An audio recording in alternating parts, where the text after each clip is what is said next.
ओम शांती. आज 15/1/2026 चे महावाक्य आहेत.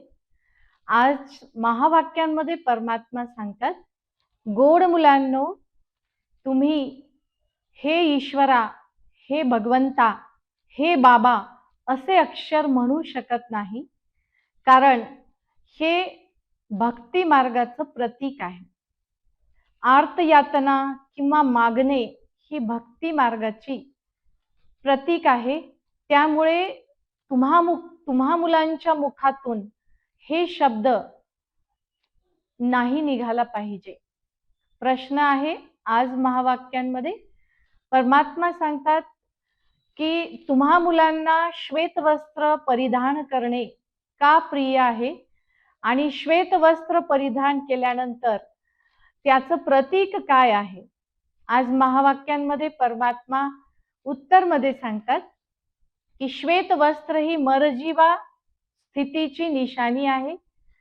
श्वेत वस्त्र अर्थात जिवंत असतानाही जुन्या दुनियेतून मृत, ही जुनी दुनिया याच्या प्रभावातून याच्यापासून वैराग्य ही निशाणी आहे मरजीवा.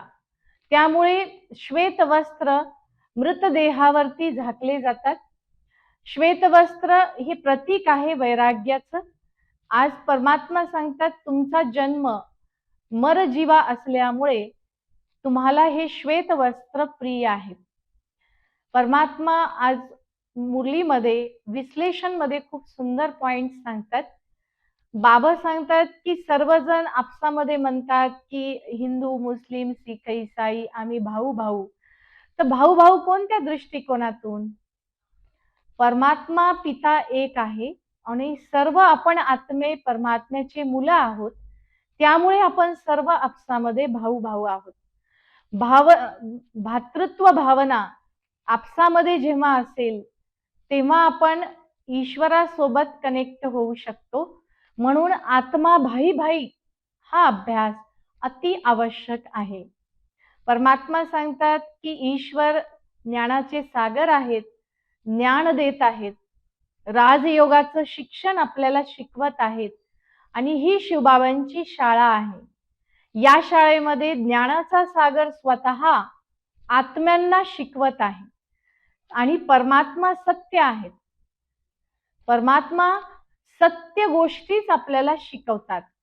त्यामुळे सत्य समजून घेणे आणि सत्याच्या रस्त्यावर चालणे, त्यामुळे आपण सतयुगामध्ये जाण्याच्या योग्य बनणार आहोत. परमात्मा सत्य सांगतात, त्यामुळे त्यामध्ये आपण कुठलाही प्रश्न उद्भवू शकत नाही, प्रश्न करू शकत नाही, कारण सत्य हे शेवटी सत्य आहे. परमात्मा सांगतात ईश्वर सर्वोच्च सत्ता आहे आणि ते आपल्या वेळेवरतीच या सृष्टीवरती येतात. त्यांच्या जो येण्याचा काळ आहे त्याच काळामध्ये परमात्मा सृष्टीवरती येतात. पतित दुनियेमध्ये बुद्धी आपली बाबा म्हणतात आता जास्त लावायची नाही. जास्त बुद्धी जर पतित दुनियेमध्ये लावली तर बाबा सांगतात बुद्धीला गोदरेजचं कुलूप लागेल, अर्थात खूप मजबूत कुलूप लागेल आणि ते कुलूप उघडण्यासाठी परमात्मा आलेले आहेत. त्यामुळे पतित दुनियेमध्ये आता बुद्धी न लावता पावन दुनियेमध्ये जाण्यासाठी आपल्याला प्रयत्न करायचा आहे. परमात्मा सांगतात इथे माझे खूप सारे मुलं असे आहेत जे बाबा बाबा म्हणतात, बाबांच्या श्रीमताला ओळखतात आणि त्यानंतर संशय बुद्धी होऊन बाबांचा हात सोडून निघून जातात. तर बाबांना अशा बच्चांवरती दया येते. बाबा म्हणतात की संशय बुद्धी विनश्यंती, संशय जिथे येईल तिथे विनाश. परमात्म कार्यावर, परमात्म्याच्या अस्तित्वावर आणि परमात्म्याच्या प्रत्यक्ष असलेल्या काही कार्यावर कधीही अविश्वास अथवा संशय करायचा नाही. बाबा म्हणतात की हा कयामतचा वेळ आहे, समाप्तीचा वेळ आहे. कयामतच्या वेळेमध्ये जे कब्रमध्ये दफन केलेले आत्मे आहेत त्यांना काढून परमात्मा घेऊन जातात. तर ही दुनियाच आता कब्रिस्तान आहे आणि सर्व आत्म्यांना घेऊन जाण्यासाठी परिस्थान अर्थात सतयुगामध्ये घेऊन जाण्यासाठी परमात्मा येतात. आणि म्हणून या वेळेला कयामतचा वेळ असं म्हटलेला आहे. विनाशाचा वेळ म्हणजे सृष्टी परिवर्तनाचा वेळ म्हटलेला आहे. परमात्मा सांगतात ज्ञानाचं चिंतन करा. ज्ञानाच्या चिंतनाच्या द्वारे सतयुग स्वर्गामध्ये जाण्याचा दरवाजा आपल्याला उघडा होईल. परमात्मा सांगतात ज्ञान हे अमृत आहे. ज्या अमृताद्वारे आत्मा अमरत्वापर्यंत जाते. आणि ज्ञान हठयोगी ज्ञान घेतात. हठयोगी सुद्धा वेगवेगळ्या प्रकारचे योग करतात. पण बाबांनी आज सांगितलं की हठयोगींना आजपर्यंतही राजयोग काय आहे हे कळालेलं नाही, हे माहीत नाही. म्हणून शिवपिता परमात्मा आत्म्याचे वडील आहेत आणि प्रजापिता ब्रह्मा आत्म्याचे आजोबा आहेत. आणि म्हणून आपण सर्व आपसामध्ये भाऊ भाऊ आहेत. क्रिमिनल दृष्टी अर्थात विकारी दृष्टी, पतित दृष्टी, आपल्या वासनेची दृष्टी आपल्यामध्ये नाही पाहिजे. कारण आपण सर्व आत्मे भाऊ भाऊ आहोत, परमपिता परमात्म्याचे मुलं आहोत. परमात्मा सांगतात इथं 5 विकारांसोबत तुमचं अहिंसक युद्ध चालू आहे. आणि या युद्धामध्ये आपल्याला विजयी बनायचं आहे. विजयी बनत असताना कुठल्याही प्रकारचे कितीही विघ्न आले तरी त्या विघ्नांना आपल्याला ईश्वराच्या आठवणीने सहज पार करायचे आहे. म्हणून परमात्मा सांगतात हे युद्ध काही असं तलवार भाला खडग घेऊन युद्ध नाही करायचं. ते आहे योग बलाचं युद्ध, अहिंसक युद्ध, विकारांशी युद्ध. म्हणून बाबा सांगतात दररोजचा मुरलीचा अभ्यास आणि दररोजचा योग अभ्यास याद्वारेच आपण या विकारांवरती विजय प्राप्त करू शकतो आणि बाबांकडून पूर्ण वर्षा प्राप्त करू शकतो. शेवटी परमात्मा सांगतात गृहस्थ व्यवहारमध्ये राहत असताना, आपसामध्ये संबंध निभवत असताना आत्मा भाई भाईचा अभ्यास करा. परंतु काकाला काकाच म्हणायचं आहे, मामाला मामाच म्हणायचं आहे. फक्त समजण्याची गोष्ट आहे की परमपिता परमात्म्याचे आपण मुलं आहोत आणि आपसात भाऊ भाऊ आहेत. पवित्र दृष्टी ठेवायची आहे, वासनेपासून मुक्त बनायचं आहे. अच्छा, गोड गोड खूप खूप दिवसापासून बिछडलेले, दूर झालेले, येऊन भेटलेले असे आत्मिक मुलांना आत्मिक पित्याची विशेष मात पिता बाप दादांची आठवण व सुप्रभात. आत्मिक पित्याची आत्मिक मुलांना नमस्ते.